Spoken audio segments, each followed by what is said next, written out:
Nithyanandam, my name is Ma Nithyananda Swami. I am a disciple of His Holiness Paramahamsa Nithyananda Swami. I am a sannyasi in the Nithyananda order.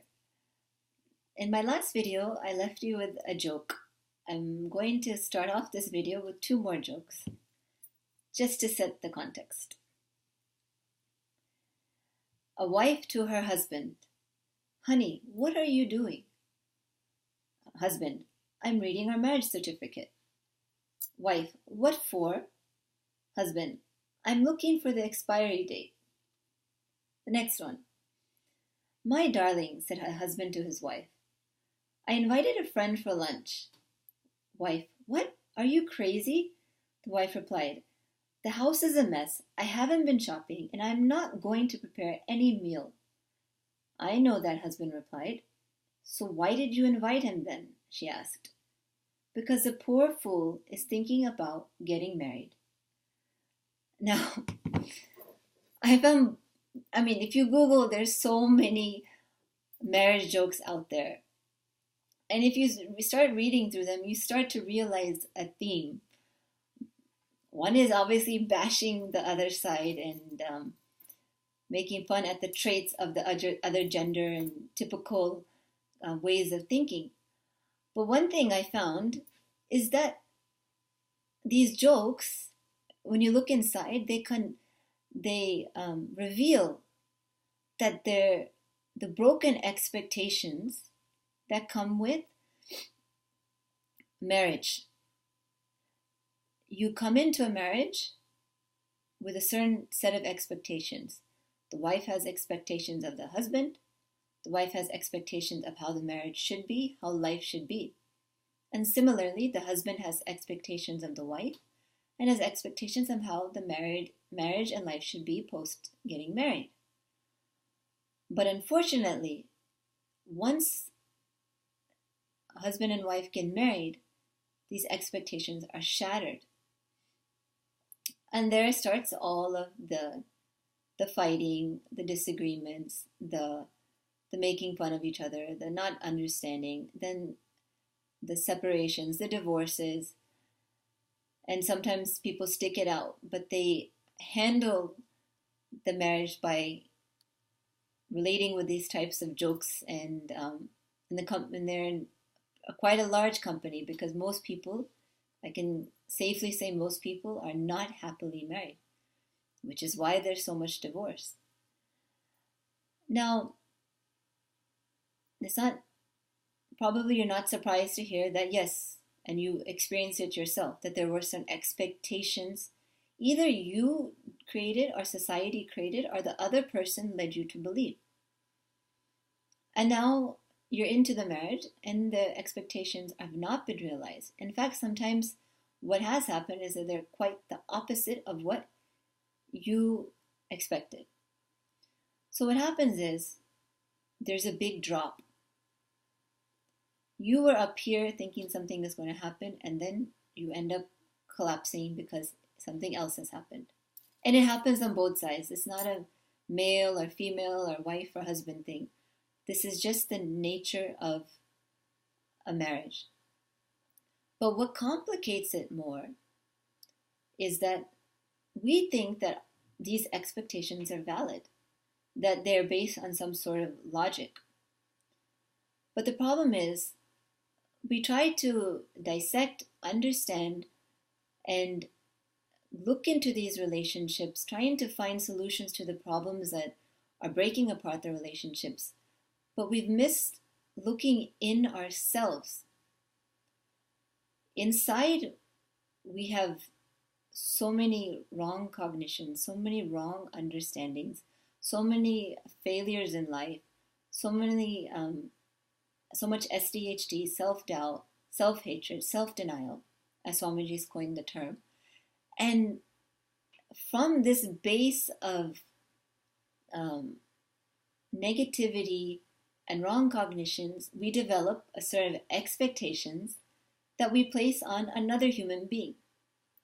And same thing happens, the other human being, doesn't matter man or woman, that person also comes from a whole set of patterns, wrong cognitions, wrong understandings about life and how they fit in with life, they develop expectations and they put it on you. So what is the natural course of such an arrangement? It doesn't even matter if it's a love marriage or if it's arranged marriage. This is bound to hit some kind of collision. And it's not pretty. When our expectations are not met, we're disappointed, we're hurt, and we start blaming the other person. But the whole foundation of the whole institution of marriage is so shaky. It's because we ourselves are shaky. We don't understand or know ourselves well enough to begin with. And then we enter into a relationship, and then we have kids, and then we raise the kids to be like us. And then the kids go on doing the same thing. And this is normal. It's normal to get a divorce. It's normal to have these kinds of problems. It's normal to have multiple marriages. It's normal to break up, to get back. All of this drama seems to be normal. Until some people realize that this is not what they signed up for, and this is not how they want life to be. And then they start searching, they start seeking. Why am I constantly ending up in situations like this or in relationships like that? Why did I plan for life to be like this, but then it's like that? The real solution to a healthy relationship is to have a healthy relationship with yourself. As a sannyasi,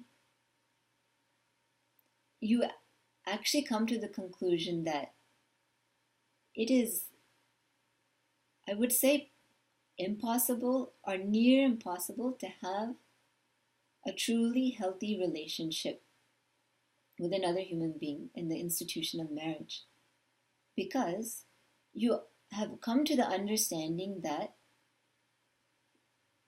if you work from a space of unfulfillment, of not knowing yourself, of disappointment, of sadness, all the things that are inside of us, and you try to have a relationship with someone else, it's just bound for disaster. So, we all have a certain amount of resources and energy. So it becomes a decision of where you want to put your energy and where you want to put your time and resources. For me, as a sannyasi, I decided I don't want to do this dance, this back and forth of marriage. I don't want to put my time and energy in trying to figure something out when I still have to figure myself out. And naturally, when you go along this path of looking in, you find out the real you. You find out why you are the way you are, why you became the way you became, and what you really want to be. And usually, and unfortunately, the reasons why we get married, it's not because we need to get married. There's no actual requirement in a human being's life to get married. Marriage is an institution created by man. But we feel like that marriage will fulfill us. But when you really look inside and you discover the actual you, the actual potential inside of you, fulfillment is a natural byproduct. Fulfillment is your natural state. So there's actually no need for a marriage. There's no need for any outside relationship. If you're fulfilled by definition, then there's no need for anyone, and there's no requirement for anyone to add anything to you to complete you, because you're already complete. So that's the beauty of sannyas, and that's the reality of sannyas versus the reality of marriage. In marriage, you don't get what you signed up for, and you're not even clear why you signed up for it. As a sannyasi, you understand the craziness of institutions like marriage and what society is doing. It's all based and running out of people's wrong understandings and incompletions about life. and thinking they're making great decisions and they are doing the best they can do in life. But we've turned a blind eye to looking inside. And that's where our masters, our gurus come in, because they are the experts and masters of understanding and living life and helping us understand why we are the way we are and what our true potential is. So when all the new doors open up to you of your potential, the marriage just becomes this one remote option. If you want, you can do it. But why would you choose $1 million when you can choose $1 billion? It doesn't make any sense. And when you really understand where a marriage is headed and where you can be headed, and if your real goal is actually fulfillment, then the idea and concept of marriage just becomes redundant. So as a sannyasi, you're not running away from any relationships. You're not running away from commitments.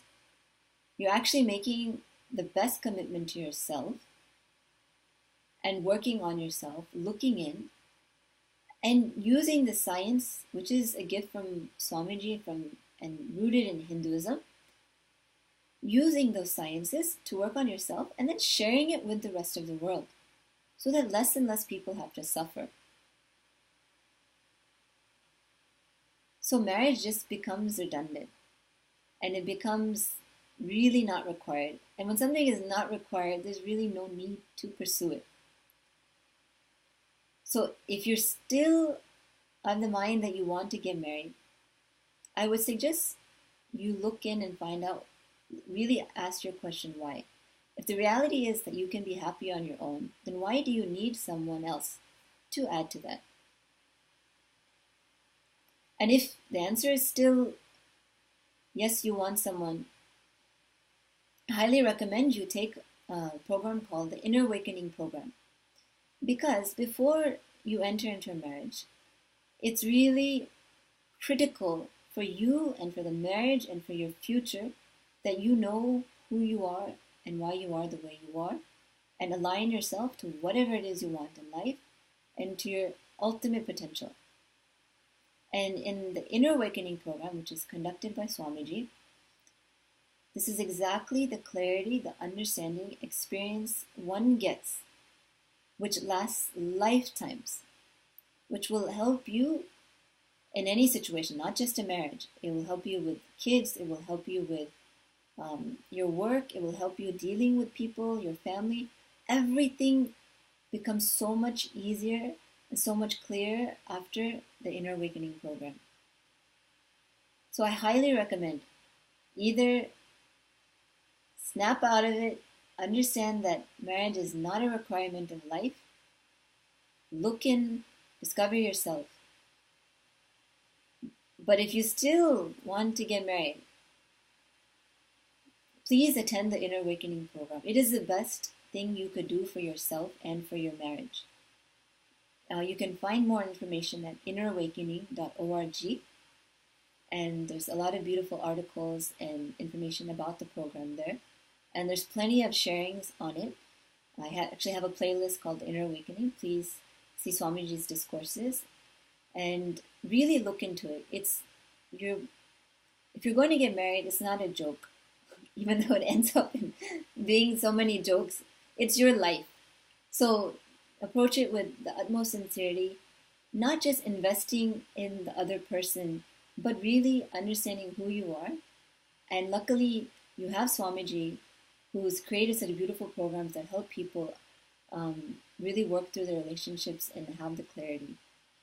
But if you've had a glimpse of this reality and you feel, this is not for me, please put forth your questions about sannyas and really consider it as a path, because it is the ultimate lifestyle. It's a lifestyle where you see the fire and you don't need to get burnt. You want to look at the cause of the fire, the source of the fire, but there's no need to get burnt anymore. and you want to move on to other dimensions, other opportunities for expansion. So thank you so much for allowing me to share. Hopefully the sannyasi's perspective on marriage brought a little clarity, which all comes from my Guru Swamiji, Paramahamsa Nithyananda Swami. And if you have any questions, comments, or disagree, agree, whatever, please post. I encourage all feedback. And thank you so much. Nithyanandam.